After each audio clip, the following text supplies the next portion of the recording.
Today in Disney History, sponsored by mousemingle.com, the dating site for Disney fans. Midget Autopia, the other Disneyland Autopia. Years before the Magic Skyway, but after the Richfield Autopia, there was the Midget Autopia at Disneyland. The Midget Autopia was designed specifically for small children who couldn't even see over the wheel of the original opening day Autopia attraction. On April 23, 1957, almost 2 years after Disneyland opened, the Midget Autopia became a magical experience for little kids. Very little kids. The so-called Midget Autopia cars couldn't even fit small adults. Walt and the Disney Imagineers created an experience that was probably more realistic to kiddies than flying in their own elephant, driving a car. The Midget Autopia operated at Disneyland for almost 9 years, from April 23, 1957 until April 3, 1966. While the small children loved it, there were problems with the design, the capacity, and the overall idea of setting young children off by themselves.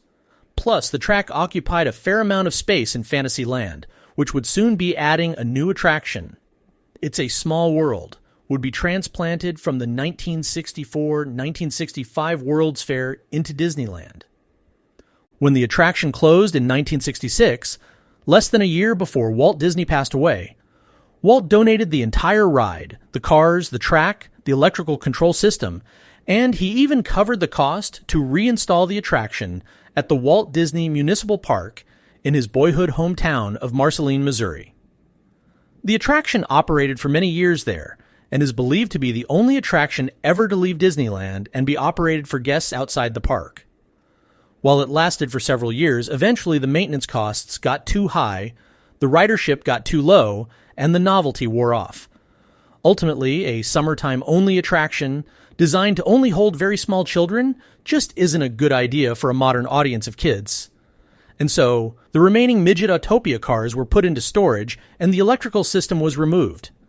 The remaining cars were truly wonderful, unique, and rare pieces of Disneyland history.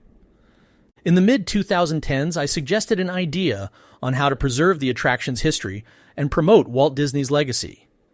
The proposal would cost the city of Marceline nothing, but would expand Walt Disney's love for his boyhood hometown and would make the cars accessible artifacts of Disneyland history. The idea was to reach out to several auto body repair shops around the country, asking each location to donate their labor and materials to restore one car each to its original non-operational glory. The shops could get some name recognition, and the work could be completed at no cost to the city. The shops would be expected to repair any body damage, repaint the car in their specific original colors, restore the beautiful chrome accoutrements, put on new tires, and remove the electric motors and other parts not needed for display. In exchange for their donation of time and materials, the shops would be credited any time that Midget Autopia car was displayed. As each car was restored, automotive museums around the world would be offered a 2-year loan of a preserved Midget Autopia car to be displayed alongside their own full-size museum vehicles. As long as the museum covered the cost of shipping from and back to Marceline, Missouri, and they displayed proper credit of that car's restoration team and the city of Marceline, there's no doubt museums would happily become temporary stewards of the ride vehicles and promote the exhibit to their visitors while keeping the legacy of Walt Disney alive. People of all ages around the world would enjoy seeing an original piece of Disneyland history in their own town. And considering the number of car museums around the planet, the Midget Autopia cars could circle the globe for years, delighting Disney fans everywhere. The Midget Autopia opened on April 23, 1957, and closed on April 3, 1966, and was soon donated by Walt Disney to Marceline, Missouri. Visit waltsapartment.com for more Disney history.